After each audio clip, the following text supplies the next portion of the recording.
If you ask me, Rindo, can you please tell me what to you is the biggest moment, or the peak moment rather, that would happen in any romantic story or series, right? And dear family, I would answer that it would be the moment of which the protagonist would be married with their love interest, right?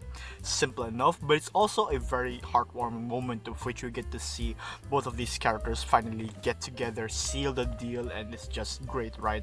And I said one of the most amazing or peak moments because I would argue along after that, right, we get to see a glimpse of what their married life would look like, especially when they have a child together, right? And that's just absolutely beautiful, I would say, right? A really emotional moment indeed that would come out from a series of which we get to see the journey, the struggles, and challenges that these two characters have been through, right?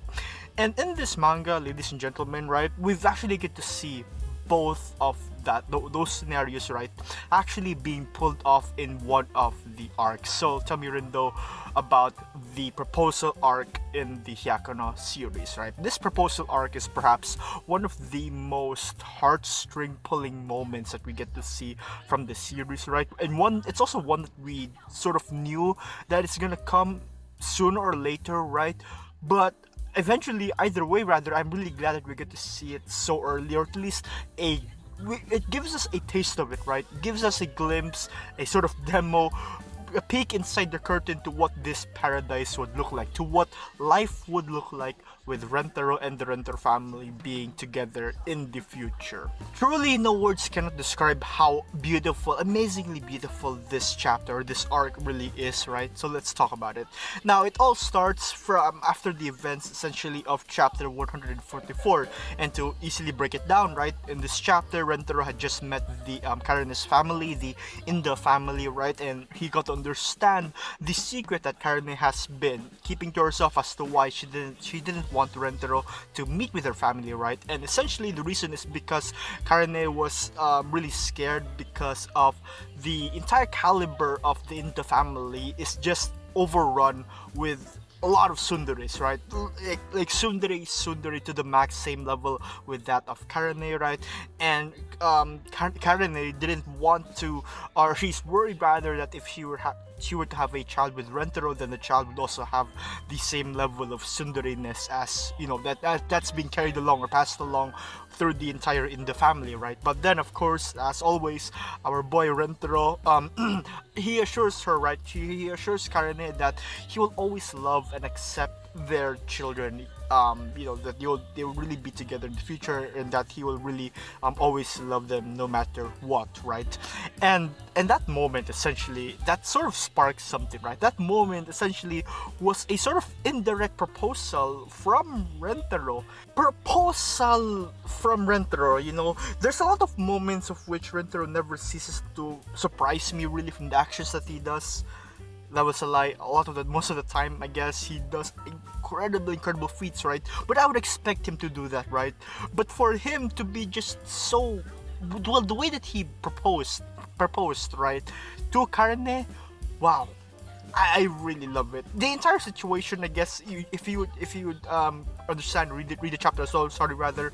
Then yeah, there's a lot of moving parts to it, right? But the gist of it, right, is that essentially, yes, Rentaro did propose to Karene. It was such a heartwarming, lovely moment indeed.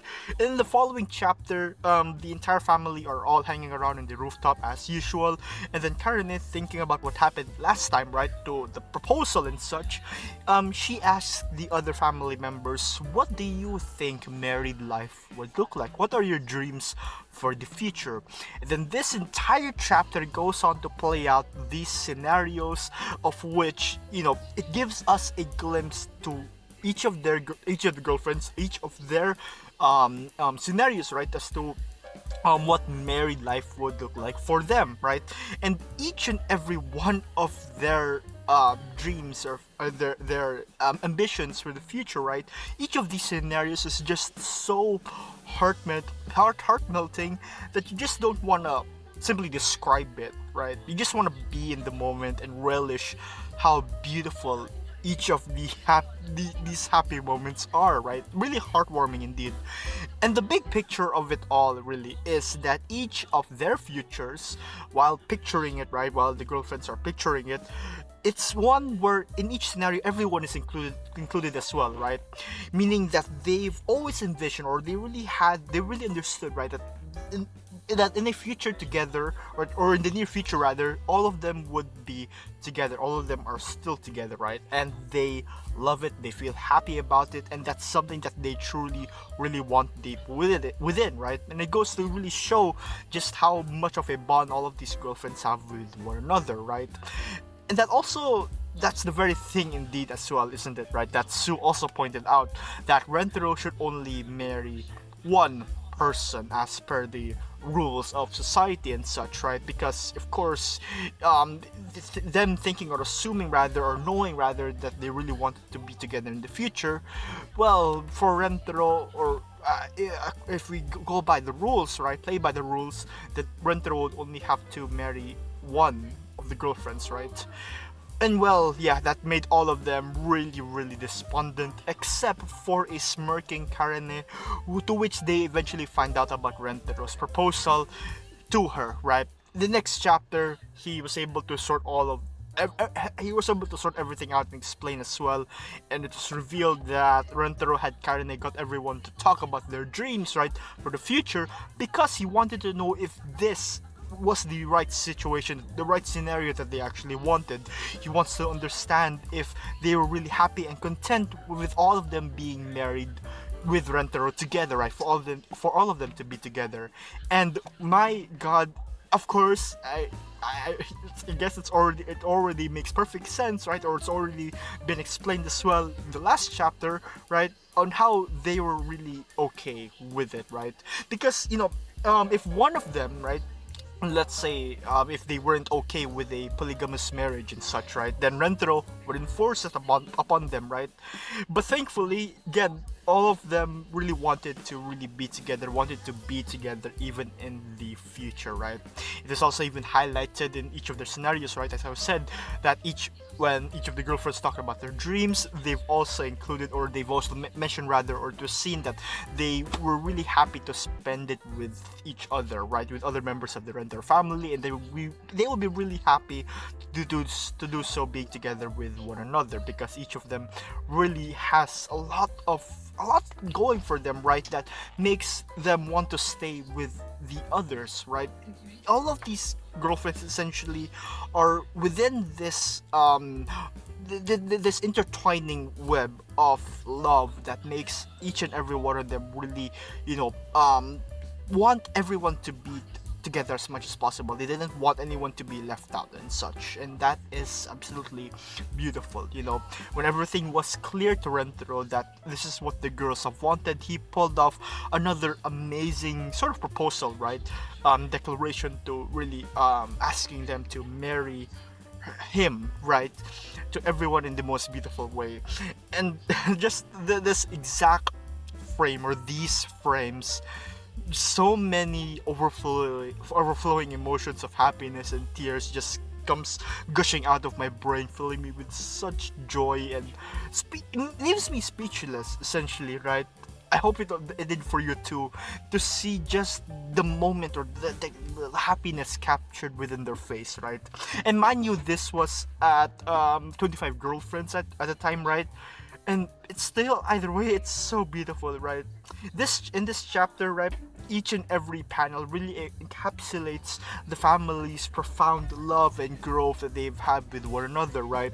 Throughout the time that they've spent together, the warmth of their embrace, and the genuine smiles that we get to see from their faces, you can really see there's joy radiating from their eyes, and it really paints this entire picture of one happy family, of a truly, genuinely happy family, right? Truly, it's a testament to the deep bond that they've forged with one another, right? It makes them cherish their time together and really yearn for each other's presence, even in marriage. And it goes to show how much they really, really, really, really, really love one another.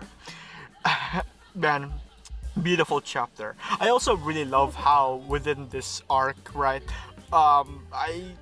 we get to see this absolutely amazing 3-book I have a hard time describing it, like volume cover, but it's sort of a three-part continuative cover, of which if you put the three volume covers together, it forms this one beautiful, beautiful image of the girls in their wedding dresses, and I love it. And this isn't just the end, family. Of course, the love of them, the love that these characters have with one another continues on and on as more chapters come by, as more girlfriends enter into the Rindo family, and yeah, it just makes me wonder on how amazing it would be when this dream becomes reality. It's hard to picture how amazing it is from how there's really a lot to think about as well, or a lot to envision rather. But anyway, thank you for listening, family, and take care.